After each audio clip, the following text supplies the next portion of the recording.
हरे कृष्ण। आप सभी का दिन शुभ हो। आज आषाढ़ मास के कृष्ण पक्ष का 7वां दिन है और सप्तमी तिथि आज दोपहर 1:34 तक रहेगी। बाद में अष्टमी तिथि प्रारंभ हो जाएगी। आज सूर्योदय होगा सुबह 5:45 पर, सूर्यास्त होगा शाम 7:10 पर, ब्रह्म मुहूर्त सुबह 4:09 से 4:57 तक रहेगा और आज प्रीति योग सुबह 7:40 तक रहेगा। बाद में आयुष्मान योग प्रारंभ हो जाएगा। राहु काल दोपहर 12 बजे से लेकर 1:30 बजे तक रहेगा। प्रिय श्रोताओं, आज कथा का 7वां दिन है और आज है बुधवार। शुभ आरंभों, बुद्धि और विनम्रता का ये दिन है। बुधवार का दिन विघ्नहर्ता भगवान गणेश जी को समर्पित है, जो सभी विघ्नों को हरने वाले हैं। आज की कथा आरंभ करने से पहले हम प्रार्थना करते हैं, हे विघ्नहर्ता, हम सबके जीवन की जटिलताओं को सरल करो, हमारे प्रयासों में सफलता दो और हमारे मन में विवेक की स्थिरता दो। इस कथा के माध्यम से आपके आशीर्वाद की अनुभूति हो, यही हम सबकी मंगल कामना है। अब सुनिए आज की कथाएं। क्या आपने इससे पहले अरुणा वरुणा संगम के बारे में सुना है? नहीं जानते तो आइए रसपान करते हैं आज के अध्याय का, जिसमें देवर्षि नारद ब्रह्मा जी से पूछ रहे हैं, जिसके उत्तर में श्री ब्रह्मा जी उन्हें बताते हैं कि नारद, उसके बाद विश्व विख्यात जनस्थान नामक तीर्थ है, जिसका विस्तार 4 योजन का है। वह स्मरण मात्र से मनुष्यों को मुक्ति देने वाला है। पूर्व काल की बात है, वैवस्वत मनु के वंश में जनक नाम से प्रसिद्ध एक राजा हुए। उन्होंने वरुण की पुत्री गुणारवा के साथ विवाह किया था। गुणारवा धर्म, अर्थ, काम और मोक्ष की सिद्धि करने वाली थी। जनक में भी यही गुण थे, अतः राजा को अपने गुणों के अनुरूप सुयोग्य पत्नी मिली। विप्रवर याज्ञवल्क्य के राजा जनक के पुरोहित थे। एक दिन राजा ने अपने पुरोहित से पूछा, द्विश्रेष्ठ, बड़े बड़े मुनियों ने यह निर्णय किया है कि भोग और मोक्ष दोनों श्रेष्ठ हैं। अंतर बस इतना ही है कि भोग अंत में विरस हो जाता है और मुक्ति नित्य एवं निर्विकार है। अतः भोग से भी मुक्ति को ही श्रेष्ठ माना गया है। आप बताएं, भोग से भी मुक्ति की प्राप्ति कैसे होती है? सब प्रकार की आसक्तियों का त्याग करने से जो मुक्ति प्राप्त होती है, वह तो अत्यंत दुख साध्य है। अतः जिस उपाय से अत्यंत सुख पूर्वक मुक्ति हो सके, वह भी बताइए। तब याज्ञवल्क्य बोले, राजन, साक्षात भगवान वरुण तुम्हारे गुरुजन, श्वशुर और हितकारी हैं, उन्हीं के पास चलकर पूछो, वे तुम्हें हित का उपदेश देंगे। फिर याज्ञवल्क्य और जनक दोनों राजा वरुण के पास गए और वहां जाकर उन्होंने मुक्ति का मार्ग पूछा। तब वरुण ने कहा, 2 प्रकार से मुक्ति प्राप्त होती है, एक तो कर्म करने से और एक कर्म न करने से। वेद में ये मार्ग निश्चित किया गया है कि कर्म न करने की अपेक्षा कर्म करना श्रेष्ठ है। धर्म, अर्थ, काम और मोक्ष, ये चारों पुरुषार्थ कर्म से बंधे हुए हैं। हे राजन, कर्म द्वारा सभी प्रकार के साध्यों की सिद्धि होती है, इसलिए मनुष्यों को सभी तरह से वैदिक कर्म का अनुष्ठान करना चाहिए। इससे वे इस लोक में भोग और मोक्ष दोनों प्राप्त करते हैं। अकर्म से कर्म पवित्र है। कर्म भिन्न भिन्न आश्रमों और वर्णों के अनुसार अनेक प्रकार के होते हैं। वर्णों और आश्रमों में भी 4 आश्रम कर्म के द्वारा माने गए हैं। उनमें भी गृहस्थाश्रम अधिक पुण्यदायक है। उससे भोग और मोक्ष दोनों प्राप्त हो सकते हैं, यही मेरा मानना है। ये सुनकर राजा जनक और बुद्धिमान याज्ञवल्क्य ने वरुण का पूजन किया और पुनः ये बात पूछी, सुरश्रेष्ठ, आपको नमस्कार है, आप सर्वज्ञ हैं, बताइए कौन सा देश और तीर्थ ऐसा है जो भोग तथा मोक्ष प्रदान करने वाला है? वरुण ने कहा, इस पृथ्वी पर भारतवर्ष और उसमें भी दंडक वन पुण्यदायक है। इसमें किया हुआ शुभ कर्म मनुष्यों को भोग तथा मोक्ष दोनों प्रदान करता है। तीर्थों में गौतमी गंगा श्रेष्ठ हैं, वे मुक्तिदायिनी मानी गई हैं। वहां यज्ञ और दान करने से मोक्ष की प्राप्ति होगी। वरुण का ये उपदेश सुनकर याज्ञवल्क्य और जनक उनकी आज्ञा लेकर अपनी पुरी में वापस लौट आए। फिर गंगा तीर्थ पर जाकर राजा जनक ने अश्वमेध आदि यज्ञ किए और विप्रवर याज्ञवल्क्य ने उन यज्ञों में आचार्य का कार्य किया। गौतमी गंगा के तट पर यज्ञ करने से राजा को मोक्ष की प्राप्ति हुई। फिर जनक वंश के बहुत से राजा क्रमशः वहां आकर यज्ञ करते और गोदावरी की कृपा से मोक्ष के भागी होते रहे। तभी से यह तीर्थ जन स्थान के नाम से विख्यात हुआ। जनकों का यज्ञ स्थान होने से उसका नाम जन स्थान पड़ गया। वहां स्नान, दान और पितरों का तर्पण करने से तथा उस तीर्थ का चिंतन करने, वहां जाने और भक्ति पूर्वक उसका दर्शन करने से मनुष्य सभी अभिलषित वस्तुओं को पाता और मोक्ष का भागीदार होता है। अरुणा और वरुणा नाम की दो परम पवित्र नदियां हैं। उन दोनों का गोदावरी में संगम हुआ है, जो बहुत ही पवित्र तीर्थ है। उसकी उत्पत्ति की कथा सभी पापों का नाश करने वाली है। उसे बताता हूँ, सुनो। महर्षि कश्यप के ज्येष्ठ पुत्र आदित्य अर्थात सूर्य समस्त लोकों में विख्यात है। वे लोकों के नेत्र हैं। उनकी किरणें अत्यंत दुस्सह हैं। भगवान सूर्य के रथ में 7 घोड़े जुते हुए हैं। भगवान सूर्य संपूर्ण लोकों द्वारा पूजित हैं। उनकी पत्नी का नाम उषा है। उषा विश्वकर्मा की पुत्री और त्रिभुवन की अद्वितीय सुंदरी है। उसे अपने स्वामी के तीव्र ताप का सहन नहीं हो पाता था। वह सदा इसी चिंता में पड़ी रहती कि मुझे क्या करना चाहिए। उषा के 2 बुद्धिमान पुत्र थे, वैवस्वत मनु और यम। एक कन्या भी थी, जो परम पवित्र यमुना नदी के रूप में विख्यात हुई। एक दिन उषा ने अपने ही समान रूप वाली अपनी छाया उत्पन्न की और उससे कहा, तू मेरी ही जैसी होकर मेरी आज्ञा से पति की सेवा तथा मेरे पुत्रों का पालन कर। मैं जब तक लौट कर ना आऊं तब तक तुम ही पति की प्रेयसी बनकर रहो। ये रहस्य किसी को मत बताना। मेरी संतानों पर भी ये भेद प्रकट ना हो पाए। छाया ने बहुत अच्छा कहकर उषा की आज्ञा स्वीकार कर ली और उषा अपने घर से निकल गई। उसने तपस्या करने के लिए उत्तर कुरु नामक देश को प्रस्थान किया। वहां पहुंचकर उसने घोड़ी का रूप धारण करके बड़ी कठिन तपस्या प्रारंभ कर दी। जब सूर्यदेव को इस बात का पता चला, तब वे भी घोड़े का रूप धारण करके उसके पास गए। पतिव्रता उषा पर पुरुष की आशंका से भागकर भारतवर्ष में गौतमी के तट पर आई। वहां उसका पति के साथ समागम हुआ, जिससे अश्विनी कुमारों की उत्पत्ति हुई। वह स्थान अश्वतीर्थ, भानुतीर्थ और पंचवटी नाम से विख्यात हुआ। तापी और यमुना दोनों सूर्य की कन्याएं थीं। वे गौतमी तट पर अपने पिता से मिलने के लिए अरुणा वरुणा नामक नदियों के रूप में आई थी। उन दोनों का जहां गंगा में संगम हुआ है, वह बहुत उत्तम तीर्थ है।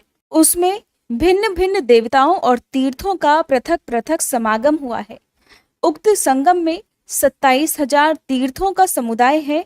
वहां किया हुआ स्नान और दान अक्षय पुण्य प्रदान करने वाला है। नारद, उस तीर्थ के स्मरण, कीर्तन और श्रवण से भी मनुष्य सभी पापों से मुक्त होकर धर्मवान और सुखी हो जाता है। श्री ब्रह्मा जी कहते हैं, नारद, गारुड़ नामक तीर्थ सभी विघ्नों की शांति करने वाला है। उसके प्रभाव का भी वर्णन करता हूं, ध्यान देकर सुनो। शेषनाग के एक महाबली पुत्र था, जो मणिनाग के नाम से प्रसिद्ध हुआ। उसे सदा गरुड़ का भय बना रहता था। अतः उसने अपनी भक्ति के द्वारा भगवान शंकर को संतुष्ट किया। प्रसन्न होने पर भगवान महेश्वर ने कहा कि नाग, कोई वर मांगो। तब नाग ने कहा, प्रभु, मुझे गरुड़ से अभयदान दीजिए। भगवान शिव ने कहा, तथास्तु, ऐसा ही होगा, तुम्हें गरुड़ से कोई भय न हो। वरदान पाकर मणिनाग गरुड़ से निर्भय होकर बाहर निकला। वह क्षीर सागर के समीप, जहां भगवान विष्णु शयन करते हैं, इधर उधर विचरने लगा। जहां गरुड़ निवास करते थे, उस स्थान पर भी वह जाया करता। गरुड़ ने उस नाग को निर्भय विचरते देख पकड़ लिया और अपने घर में लाकर डाल दिया। इसी बीच में नंदी ने जगदीश्वर भगवान शिव से कहा कि देवेश्वर, अब मणिनाग नहीं आता है। जान पड़ता है कि गरुड़ ने उसे खा लिया या फिर बांध रखा है। अगर वह जीवित होता तो यहाँ आए बिना ना रहता। नंदी की बात सुनकर भगवान शिव ने नाग की अवस्था को जान लिया और कहने लगे, वह नाग तो गरुड़ के घर में बंधा पड़ा है। नंदी, तुम शीघ्र जाकर जगदीश्वर भगवान विष्णु की स्तुति करो और गरुड़ के द्वारा बंधन में डाले हुए नाग को मेरे कहने से ले आओ। प्रभु की बात सुनकर नंदी स्वयं ही लक्ष्मीपति के पास उपस्थित हुए और भगवान शिव की कही हुई बातें वहां जाकर निवेदन पूर्वक कही। तब भगवान नारायण ने प्रसन्न होकर गरुड़ से कहा, विंता नंदन, मेरी बात मानकर नंदी को वह नाग लौटा दो।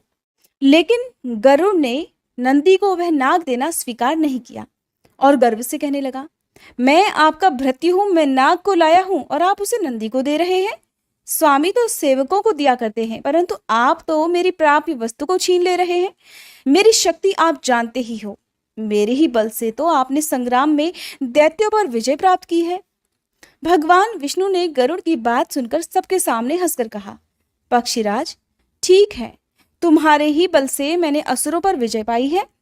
फिर भगवान ने क्रोध न करके कहा, गरुड़, मैं मानता हूं तुम में विलक्षण शक्ति है, पर तुम मेरी इस कनिष्ठ अंगुली को तो वहन करो। इतना कहकर भगवान ने अपनी अंगुली गरुड़ के मस्तक पर रख दी। गरुड़ अंगुली का भार तक नहीं सह सके। तब गरुड़ ने दीन भाव से लज्जित होकर हाथ जोड़कर प्रार्थना की और कहने लगे, मैं आपका अपराधी सेवक हूं, हे प्रभु, मेरा परित्राण कीजिए। फिर उन्होंने माता लक्ष्मी से प्रार्थना की। लक्ष्मी जी ने कृपाकुल होकर जनार्दन से कहा, नाथ, विपन्न भृत्य गरुड़ की रक्षा कीजिए।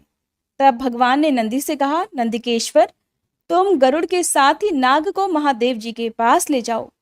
बहुत अच्छा कहकर नंदी गरुड़ और नाग के साथ धीरे धीरे शंकर जी के पास गए और सब समाचार उन्हें कह सुनाया। तब शंकर जी ने गरुड़ से कहा, महाबाहो, तुम लोक पावनी गौतमी गंगा के पास जाओ, वे समस्त अभीष्ट वस्तुओं को देने वाली हैं। उस शांतिमयी सरिता में स्नान करने से तुम्हें समस्त इच्छित वस्तुएं 100 गुनी अथवा सहस्त्र गुनी होकर मिलेंगी। गरुड़, जो सभी प्रकार के पापों से संतप्त हैं, दुर्दैव से जिनका उद्योग नष्ट हो गया है, उन प्राणियों के लिए मनोवांछित फल प्रदान करने वाली गोदावरी नदी ही शरण है। भगवान शिव की ये बात सुनकर गरुड़ प्रणाम करके चले गए।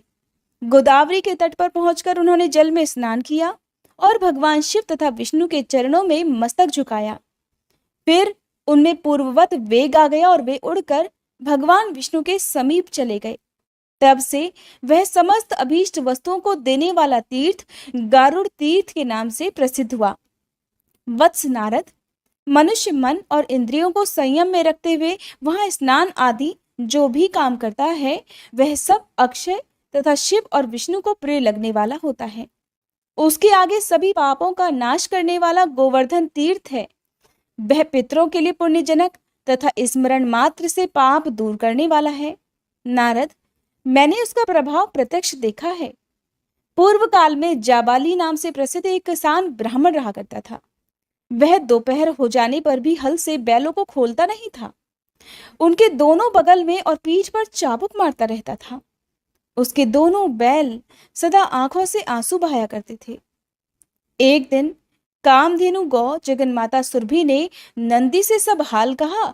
नंदी ने भी खिन्न होकर भगवान शंकर को सारी बात बताई।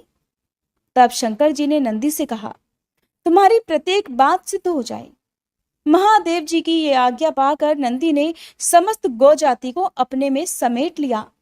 स्वर्गलोक और मर्त्यलोक की समस्त गौवें अदृश्य हो गई। तब देवतागणों ने मेरे पास आकर कहा, भगवान, गौओं के बिना जीवन नहीं रह सकता। उस समय मैंने देवतागणों की बात सुनकर उनसे कहा कि जाओ भगवान शंकर से याचना करो। फिर उन्होंने भगवान शंकर की स्तुति करके उनसे सब हाल कहा। महादेव जी ने भी उत्तर दिया, इस विषय में तो नंदी ही जाने। तब सभी देवतागण नंदिकेश्वर के पास जाकर बोले कि हे नंदिकेश्वर, हमें जगत का उपकार करने वाले गौवें दे दीजिए।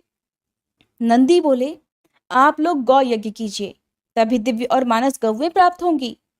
फिर गौतमी गंगा के तट पर देवताओं ने गौ यज्ञ का आयोजन किया। फिर वहां से गौवें बढ़ने लगी। तभी से वह तीर्थ गोवर्धन नाम से प्रसिद्ध हुआ। वह देवताओं की प्रीति बढ़ाने वाला है। मुनिश्रेष्ठ, वहां किया हुआ केवल स्नान भी सहस्त्र गोदानों का फल देने वाला है। हरे कृष्णा। आज के अध्याय में बस इतना ही।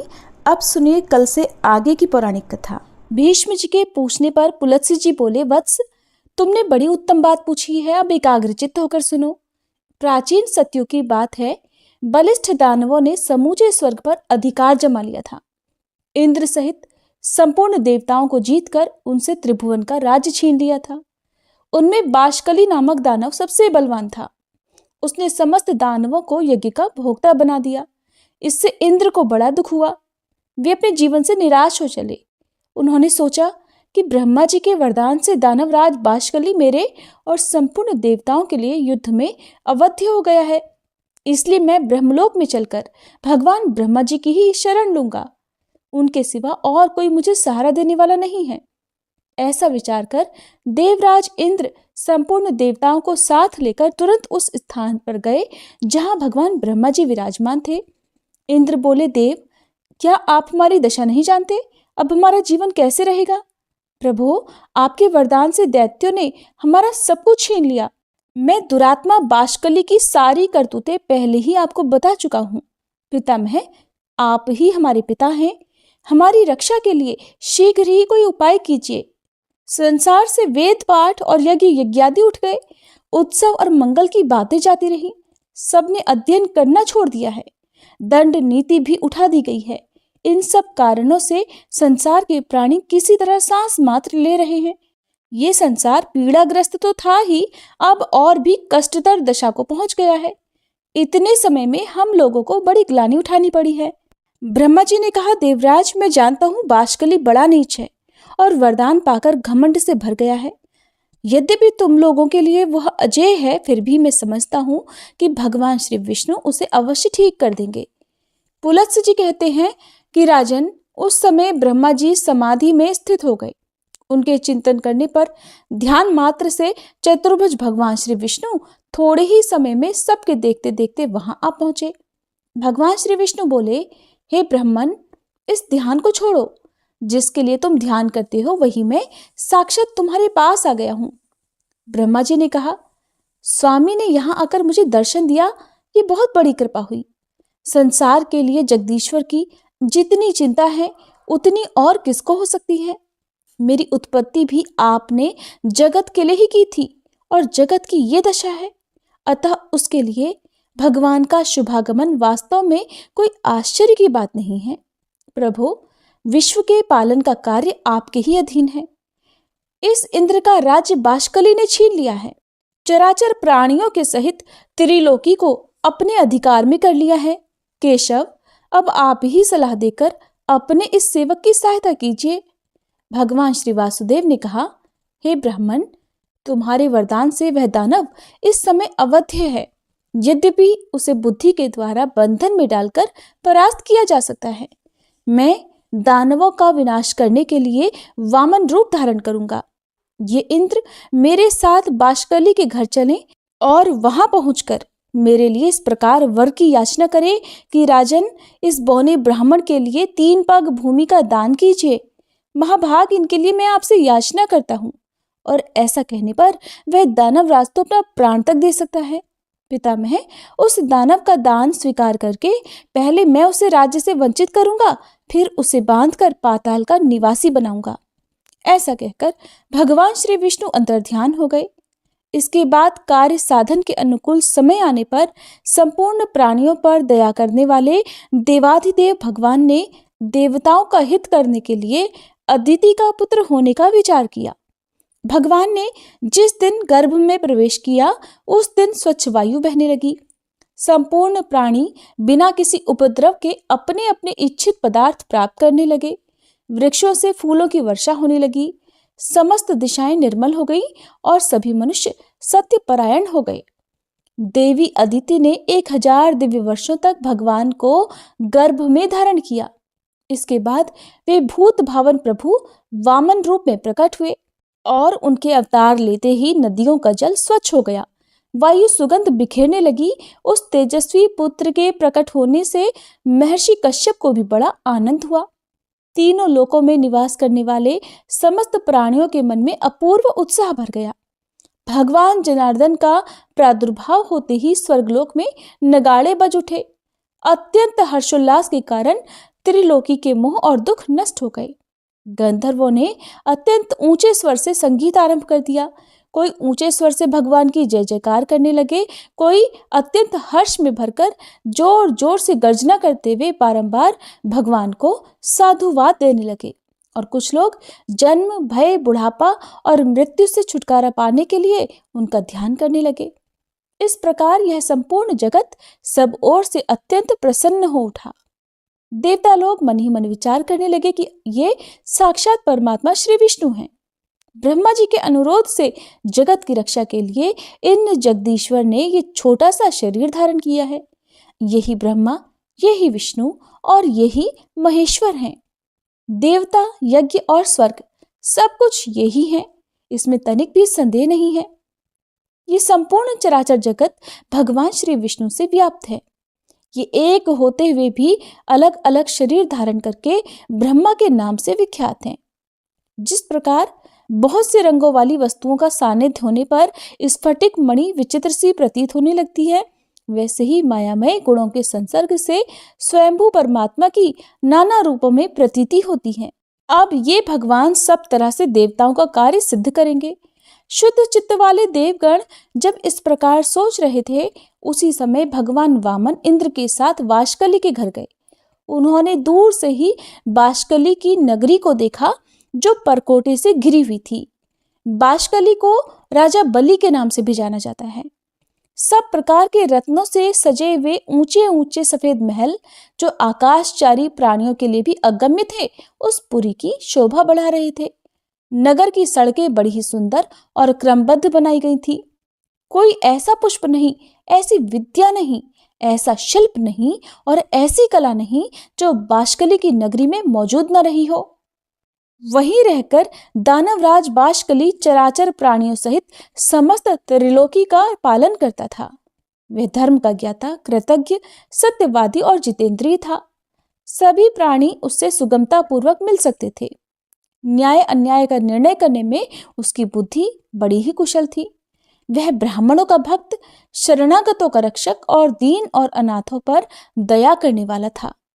मन शक्ति, प्रभु शक्ति और उत्साह शक्ति, इन तीनों शक्तियों से वह संपन्न था।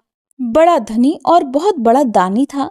वह धर्म, अर्थ, काम तीनों के साधन में संलग्न रहता था। बाशकली त्रिलोकी का एक श्रेष्ठ पुरुष था। वह सदा अपनी नगरी में ही रहता था। उसमें देवता और दानवों के भी घमंड को चूर्ण करने की शक्ति थी।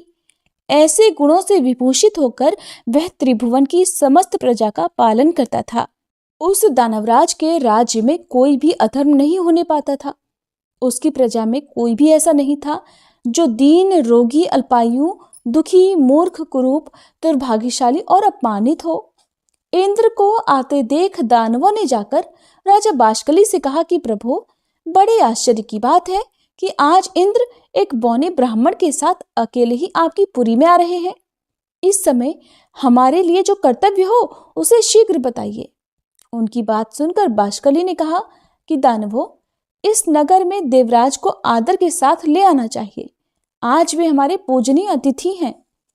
तुलसी जी कहते हैं, दानवराज बाशकली दानवों से ऐसा कहकर फिर स्वयं इंद्र से मिलने के लिए अकेला ही राजमहल से बाहर निकल पड़ा और अपनी शोभा संपन्न नगरी की 7वीं ड्योढ़ी पर जा पहुंचा। इतने में ही उधर से भगवान वामन और इंद्र भी आ पहुंचे। दानवराज ने बड़े प्रेम से उनकी ओर देखा और प्रणाम करके अपने को कृतार्थ माना। वह प्रसन्नता से भरकर सोचने लगा कि मेरे समान धन्य तो दूसरा कोई नहीं है, क्योंकि आज मैं त्रिभुवन की राज्य लक्ष्मी से संपन्न होकर देवराज इंद्र को याचक के रूप में अपने घर पर आया देखता हूँ। ये मुझसे कुछ याचना करेंगे। घर पर आए हुए इंद्र को मैं अपनी पत्नी, पुत्र, महल और तो और अपने प्राण भी दे डालूंगा। फिर त्रिलोकी के राज्य की तो बात ही क्या है। ये सोचकर उसने सामने आकर देवराज इंद्र को अंक में भरकर बड़े आदर के साथ गले लगाया और अपने राज्य भवन के अंदर ले जाकर अर्घ्य और आचमनी आदि से उन दोनों का यत्नपूर्वक पूजन किया। इसके बाद बाशकली बोला, इंद्र, आज मैं आपको अपने घर पर स्वयं आया देखता हूँ। इससे मेरा जन्म सफल हो गया, मेरे सभी मनोरथ पूर्ण हो गए। प्रभु, मेरे पास आपका किस उद्देश्य से आना हुआ, मुझे सारी बात बताइए। आपने यहाँ आने का जो कष्ट उठाया है, इसे मैं बड़े आश्चर्य की बात समझता हूँ। देवराज इंद्र कहने लगे, बाशकले, मैं जानता हूँ दानव वंश के श्रेष्ठ पुरुषों में तुम सबसे प्रधान हो। तुम्हारे पास मेरा आना कोई आश्चर्य की बात नहीं है। तुम्हारे घर पर आए हुए याचक कभी खाली हाथ नहीं लौटते। तुम याचकों के लिए कल्प वृक्ष हो। तुम्हारे समान दाता कोई नहीं है। तुम प्रभा में सूर्य के समान हो, गंभीरता में सागर की समानता करते हो। क्षमाशीलता के कारण तुम्हारी पृथ्वी के साथ तुलना की जाती है। ये ब्राह्मण देवता वामन कश्यप जी के उत्तम कुल में उत्पन्न है। इन्होंने मुझसे 3 पग भूमि के लिए याचना की है, किंतु बाष्कले, मेरा त्रिभुवन राज्य तो तुमने पराक्रम करके छीन लिया है। अब तो मैं निराधार और निर्धन हूं। इन्हें देने के लिए मेरे पास कोई भूमि नहीं है, इसलिए मैं तुमसे याचना करता हूं। याचक मैं नहीं, ये हैं। दानवेंद्र, अगर तुम्हें अभीष्ट हो तो इन वामन जी को 3 पग भूमि दे दो। वाष्कली ने कहा, देवेंद्र, आप भले पधारे, आपका कल्याण हो। जरा अपनी ओर देखिए तो सही, आप ही तो सबके परम आश्रय हैं। पितामह ब्रह्मा जी त्रिभुवन की रक्षा का भार आपके ऊपर डालकर सुख से बैठे हैं और ध्यान धारणा से युक्त हो परम पद का चिंतन करते हैं। भगवान श्री विष्णु भी अनेकों संग्रामों से थककर जगत की चिंता छोड़ आपके ही भरोसे क्षीर सागर का आश्रय ले सुख की नींद सो रहे हैं। उमानाथ भगवान शंकर भी आपको ही सारा भार सौंपकर कैलाश पर्वत पर विहार करते हैं। मुझसे अलग बहुत से दानवों को, जो बलवानों से भी बलवान थे, आपने अकेले ही मार गिराया। 12 आदित्य, 11 रुद्र, दोनों अश्विनी कुमार, 8 वसु और सनातन देवता धर्म, ये सब लोग आपके ही बाहुबल का आश्रय लेकर स्वर्गलोक में यज्ञ का भाग ग्रहण करते हैं। आपने उत्तम दक्षिणाओं से संपन्न 100 यज्ञों द्वारा भगवान का यजन किया है। वृत्र और नमुची आपके ही हाथों मारे गए हैं। आपने ही पाक नामक दैत्य का दमन किया है। सर्वसमर्थ भगवान विष्णु ने आपकी ही आज्ञा से दैत्यराज हिरण्यकश्यपु को अपनी जांघ पर बिठाकर मार डाला था। आप ऐरावत के मस्तक पर बैठकर वज्र हाथ में लिए जब संग्राम भूमि में आते हैं, उस समय आपको देखते ही सब दानव भाग जाते हैं। पूर्व समय में आपने बड़े बड़े बलिष्ठ दानवों पर विजय पाई है। देवराज, आप तो ऐसे प्रभावशाली हैं, भला आपके सामने मेरी क्या गिनती हो सकती है। आपने तो मेरा उद्धार करने की इच्छा से ही यहाँ पदार्पण किया है। निस्संदेह मैं आपकी आज्ञा का पालन करूंगा। मैं निश्चय पूर्वक कहता हूं, आपके लिए मैं अपने प्राण भी दे दूंगा। देवेश्वर, आपने मुझसे इतनी सी भूमि की बात क्यों कही? ये स्त्री, पुत्र, गौवें और जो कुछ भी धन मेरे पास है, वो सब और त्रिलोकी का सारा राज्य इन ब्राह्मण देवता को दे दीजिए। आप ऐसा करके मुझ पर और मेरे पूर्वजों पर कृपा करेंगे, इसमें बिल्कुल भी संशय नहीं है।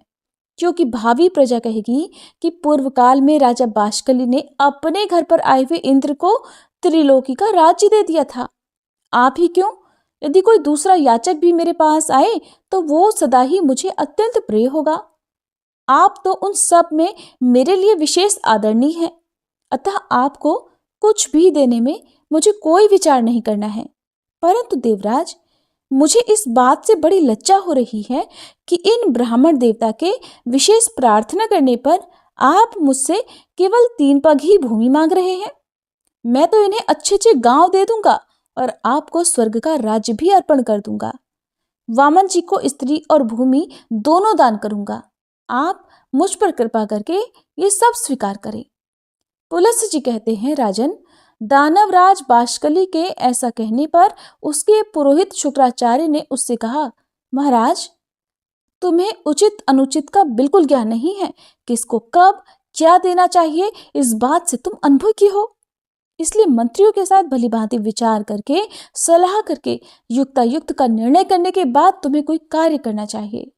तुमने इंद्र सहित देवताओं को जीतकर त्रिलोकी का राज्य प्राप्त किया है। अपने वचन को पूरा करते ही तुम बंधन में पड़ जाओगे। राजन, ये जो वामन हैं, इन्हें साक्षात सनातन विष्णु ही समझो। इनके लिए तुम्हें कुछ नहीं देना चाहिए, क्योंकि इन्होंने ही तो पहले तुम्हारे वंश का उच्छेद कराया है और आगे भी कराएंगे। इन्होंने माया से दानवों को परास्त किया है और माया से ही इस समय बौने ब्राह्मण का रूप बनाकर तुम्हें दर्शन दिया है। इसलिए राजन, अब बहुत कहने की आवश्यकता नहीं है। इन्हें कुछ भी मत दो।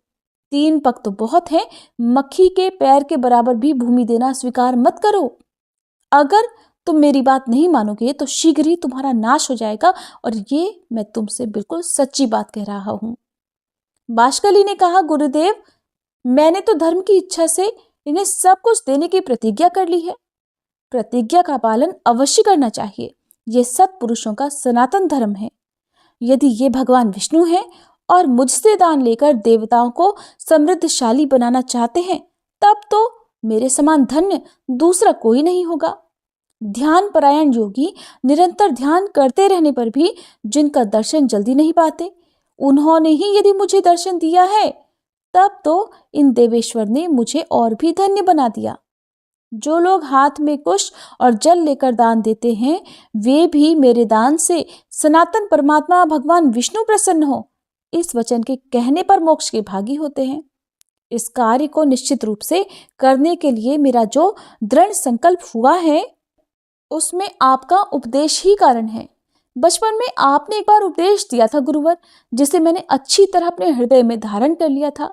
वो उपदेश इस प्रकार था कि शत्रु भी यदि घर पर आ जाए तो उसके लिए भी कोई वस्तु अदेय नहीं है, उसे कुछ भी देने से कभी इनकार नहीं करना चाहिए। गुरुदेव, यही सोचकर मैंने इंद्र के लिए स्वर्ग का राज्य और वामन जी के लिए अपने प्राण तक दे डालने का निश्चय कर लिया है। जिस दान के देने से कुछ भी कष्ट नहीं होता, ऐसा दान तो संसार में सभी लोग देते हैं। ये सुनकर गुरुजी ने लज्जा से अपना मुंह नीचा कर लिया। तब बाष्कली ने इंद्र से कहा, देव, आपके मांगने पर मैं सारी पृथ्वी दे सकता हूँ। यदि इन्हें 3 ही पग भूमि देनी पड़े तो ये तो मेरे लिए लज्जा की बात होगी। इंद्र ने कहा, दानवराज, तुम्हारा कहना सत्य है, किंतु इन ब्राह्मण देवता ने मुझसे 3 ही पग भूमि की याचना की है।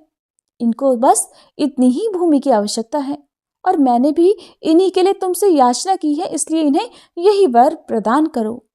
बाष्कली ने कहा, देवराज, आप वामन को मेरी ओर से 3 पग भूमि दे दीजिए और आप भी चिरकाल वहां सुख से निवास कीजिए।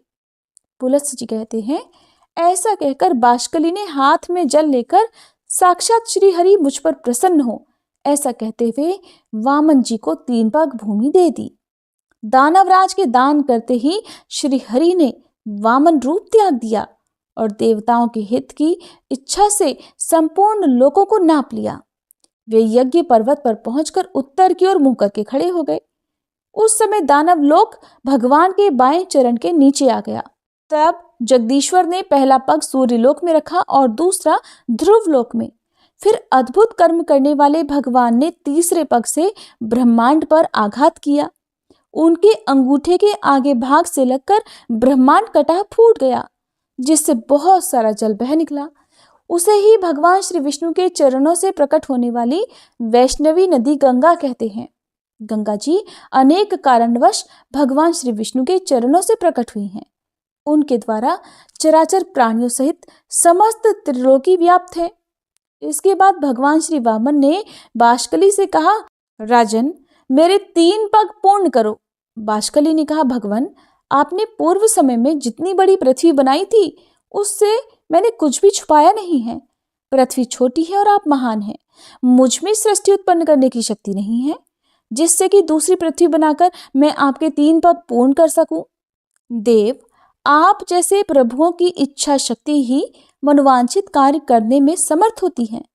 सत्यवादी बाष्कली को निरुत्तर जानकर भगवान श्री विष्णु बोले, दानवराज, बोलो, मैं तुम्हारी कौन सी इच्छा पूर्ण करूं?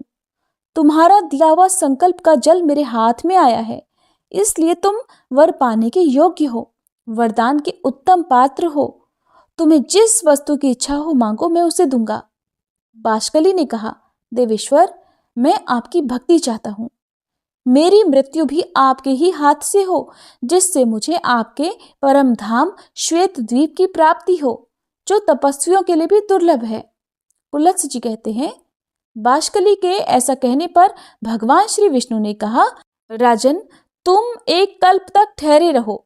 जिस समय वराह रूप धारण करके मैं रसातल में प्रवेश करूंगा, उसी समय मैं तुम्हारा वध करूंगा। इससे तुम मेरे रूप में लीन हो जाओगे। भगवान के ऐसे वचन सुनकर वह दानव उनके सामने से चला गया। भगवान भी उससे त्रिलोकी का राज्य छीनकर अंतर्ध्यान हो गए।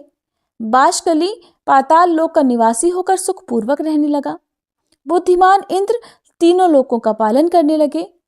ये जगत गुरु भगवान श्री विष्णु के वामन अवतार का वर्णन है। इसमें श्री गंगा जी के प्रादुर्भाव की कथा भी आ गई है। ये प्रसंग सभी पापों का नाश करने वाला है। राजन, ये मैंने श्री विष्णु के 3 पगों का इतिहास बतलाया है, जिसे सुनकर मनुष्य इस संसार में संपूर्ण पापों से मुक्त हो जाता है। श्री विष्णु के पगों का दर्शन कर लेने पर उसके दुस्वप्न, दुश्चिंता और घोर पाप शीघ्र नष्ट हो जाते हैं। पापी मनुष्य प्रत्येक युग में यज्ञ पर्वत पर स्थित श्री विष्णु के चरणों का दर्शन करके पाप से छुटकारा पा जाते हैं। भीष्म, जो मनुष्य मौन होकर यज्ञ पर्वत पर चढ़ता है अथवा 3 पुष्करों की यात्रा करता है, उसे अश्वमेध यज्ञ का फल मिलता है। वो सब पापों से मुक्त होकर मृत्यु के पश्चात श्री विष्णु धाम में जाता है। भीष्म जी बोले, भगवान, ये तो बड़े आश्चर्य की बात है कि वामन जी के द्वारा दानवराज बाष्कली बंधन में डाला गया। मैंने तो श्रेष्ठ ब्राह्मणों के मुख से ऐसी कथा सुन रखी है कि भगवान ने वामन रूप धारण करके राजा बलि को बांधा था और विरोचन कुमार बलि आज तक पाताल लोक में मौजूद है। अतः आप मुझसे बलि के बांधे जाने की कथा का भी वर्णन कीजिए। पुलत्स्य जी बोले, राजन, मैं तुम्हें सब बातें बताता हूँ, सुनो। पहली बार की कथा तो तुम सुन ही चुके हो।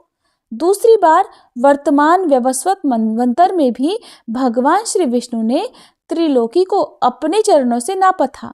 उस समय उन देवाधिदेव ने अकेले ही यज्ञ में जाकर राजा बलि को बांधा और भूमि को नापा था।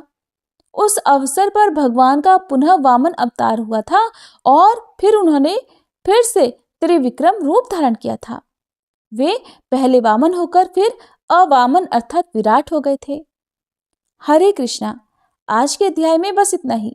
इसके आगे का वर्णन आप सभी अगले अध्याय में सुनिएगा।